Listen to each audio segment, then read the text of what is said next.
ये चैनल केवल मनोरंजन के लिए है। हम किसी भी तरह की अंधश्रद्धा को बढ़ावा नहीं देते।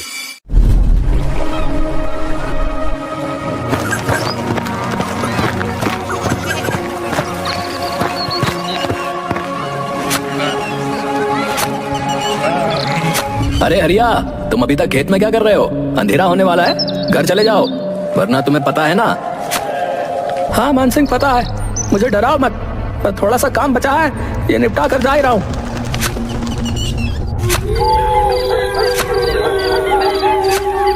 एजी, इतनी रात हो गई है और आप अभी तक यहीं हैं। अरे तुम क्यों रात में यहाँ आ गई हो? तुम्हें पता है ना, रात में छलावा घूमता है।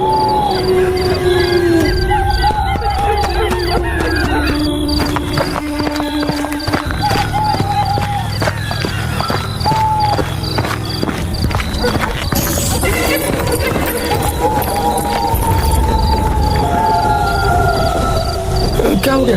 तुम रुक क्यों गई? चलो ना। वो सामने किसी औरत की लाश पड़ी है। अरे हाँ, ये कौन है? हरिया ने उसके पास जाकर देखा तो वो उसकी पत्नी की लाश थी। ये देखकर वो बहुत घबरा गया। उसने मुड़कर देखा तो उसकी पत्नी सामने भी खड़ी थी। वो उसके पास पहुंचा।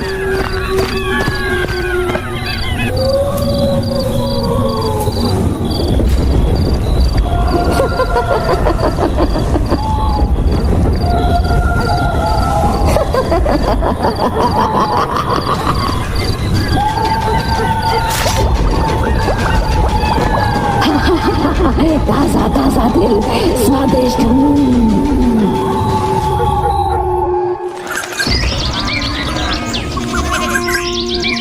जब हरिया के छोटे भाई रमेश के पास पहुंची तो वो अगले ही दिन गांव आ गया।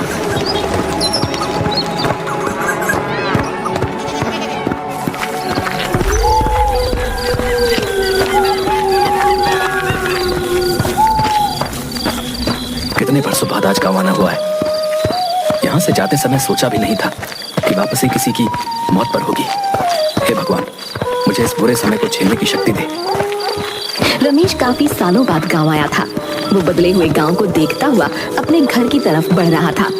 उसके मन में गांव में आने की खुशी भी थी और अपने भैया भाभी को खोने का दुख भी था।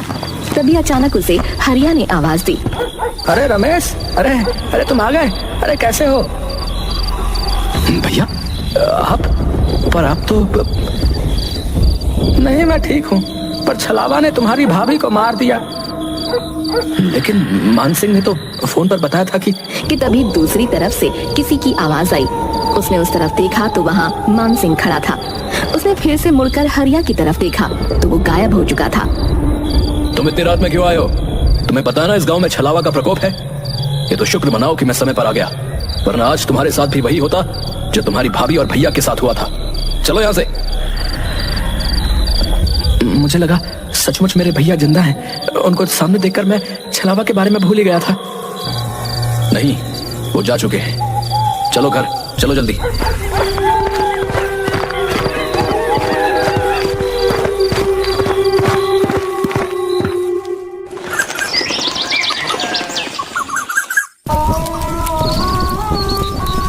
भैया, मैं आपकी चिता की अग्नि को साक्षी मानकर ये कसम खाता हूँ कि मैं उस छलावा से आपका बदला जरूर लूंगा।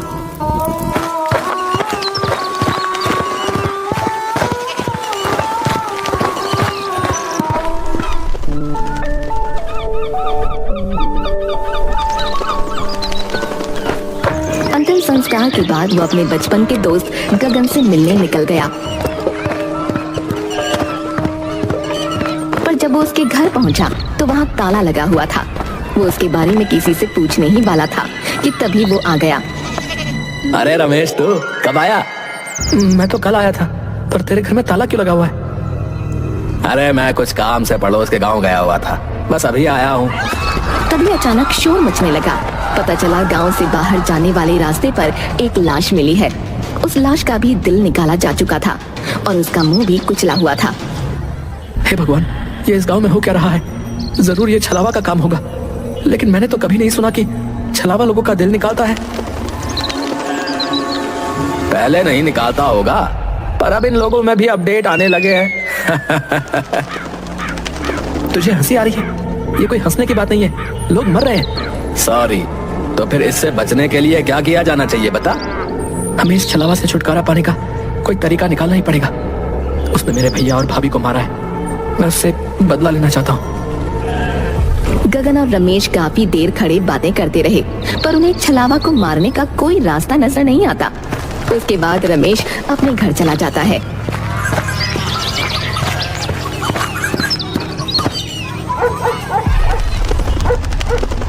मैं छलावा से बदला तो लेकर रहूंगा, कुछ भी हो जाए।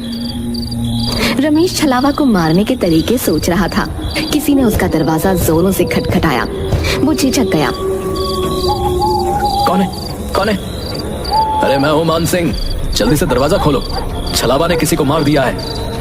आता हूँ। रमेश हड़बड़ाहट में उठा और उसने जाकर दरवाजा खोला।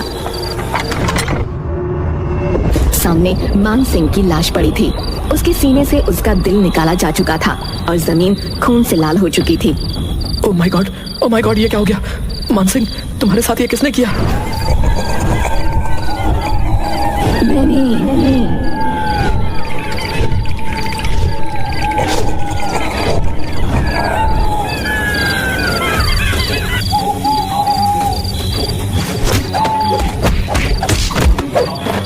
मैं तुझे छोड़ूंगा नहीं। पहले तूने मेरे भैया भाभी को मारा और अब मान सिंह को। उसका वो हमला बिल्कुल बेकार साबित हुआ, क्योंकि छलावा ने उसके दोनों हाथ पकड़कर नीचे कर दिए। रमेश को ऐसा लग रहा था मानो उसके अंदर बिल्कुल ताकत ही नहीं है। तभी छलावा मुस्कुराया और उसने अपना एक हाथ रमेश के सीने के अंदर डाल दिया। ये होते ही अचानक रमेश की आंख खुली और उसने देखा कि वो अपने बेड पर है। हे भगवान, ये सपना था? नहीं, मुझे यकीन नहीं हो रहा है। मुझे मान सिंह से मिलना पड़ेगा।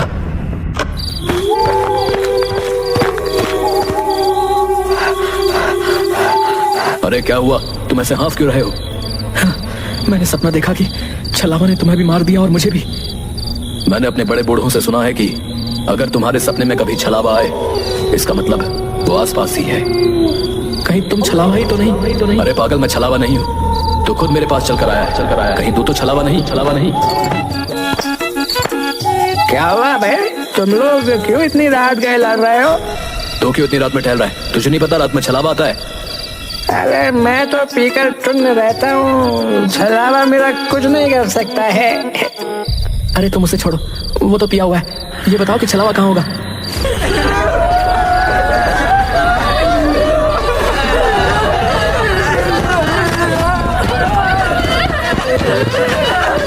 क्या हुआ सरपंच जी? अरे मेरे बेटे को छलावा ने मार डाला। हे भगवान, छलावा ने सरपंच जी के बेटे को मार डाला। सरपंच जी, अब तो आपको कुछ करना ही पड़ेगा।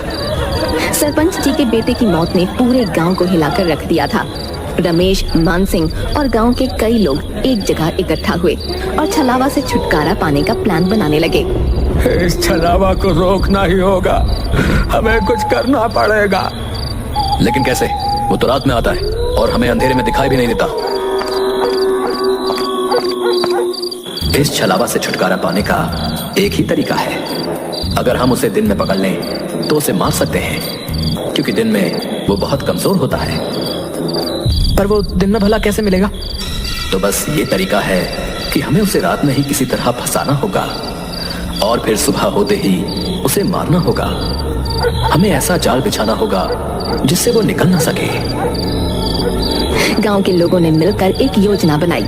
उन्होंने एक बड़ा जाल तैयार किया और तय किया कि वो छलावा को रात में ही फंसाकर सुबह मार डालेंगे। अरे गगन, तुझे पता है हम लोग छलावा को पकड़ने वाले हैं। दिन में तो वो कभी मिलेगा नहीं, इसलिए रात में ही पकड़ना है। मैं तुम्हारे साथ हूँ, लेकिन ये बहुत खतरनाक काम है भैया। लेकिन करना तो पड़ेगा, वरना लोग ऐसे ही मरते रहेंगे। रात का अंधेरा चारों ओर फैल चुका था। गांव के कुछ बहादुर लोग छलावा को पकड़ने की योजना के तहत इकट्ठा हुए। कई लोग डर के मारे नहीं आए थे, जिनमें गगन भी शामिल था। गगन फोन क्यों नहीं उठा रहा? उसने वादा किया था कि वो भी आएगा। शायद वो डर गया होगा। हम यहाँ हैं, हमें ही ये काम करना होगा। तभी एक ठंडी हवा का झोंका आया और सबकी रूह कांप उठी। अचानक सामने छलावा प्रकट हुआ, लेकिन हरिया के रूप में। भैया आप जिंदा हैं? आप यहाँ कैसे? रमेश, मुझे बचा लो, छलावा मुझे मार डालेगा। रमेश का दिल जोरों से धड़कने लगा। वो अपने भाई की तरफ बढ़ा। तभी हरिया अचानक जोर से हंसने लगा और उसका रूप बदलने लगा। पहले वो एक बूढ़ी औरत बना, फिर एक जवान आदमी और फिर एक बच्चे में बदल गया। अंत में वो अपने असली भयानक रूप में आ गया। तुम लोग मुझे पकड़ने की कोशिश कर रहे हो, तुम मुझे नहीं पकड़ सकते। तभी एक आदमी ने हिम्मत दिखाई और छलावा की तरफ भागा। मैं तुझे नहीं छोड़ूंगा, आज तुझे मार कर ही रहूंगा।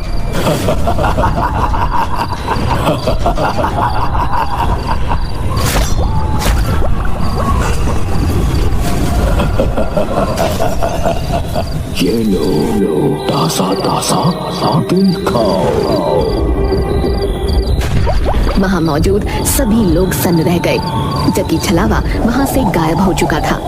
ऐसा लग रहा था मानो वो उन लोगों को यही बताने आया था कि तुम लोग मेरा कुछ नहीं बिगाड़ सकते। छलावा को ये कैसे पता चला कि हम उसे पकड़ने वाले?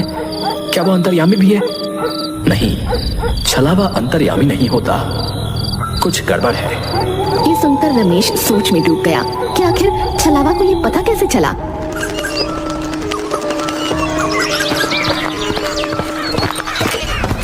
गगन, तुम कल रात को क्यों नहीं आए? मैंने तुम्हें कई बार फोन किया। यार मेरी तबीयत ठीक नहीं थी, इसलिए नहीं आ सका यार, सॉरी यार। रमेश और गगन गांव की गलियों में टहलते हुए एक पुराने मंदिर के पास पहुंचे। चलो मंदिर के अंदर चलते हैं, थोड़ी शांति मिल जाएगी। नहीं नहीं, मैं मंदिर के अंदर नहीं जा सकता, मेरी तबीयत अभी भी ठीक नहीं है। क्यों बहाना बना रहे हो? चलो अंदर।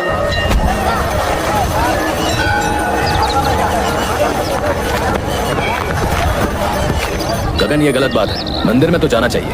हाँ हाँ, अंदर चलो, तुम्हें अच्छा लगेगा। नहीं, मुझे छोड़ दो, मैं अंदर नहीं जा सकता।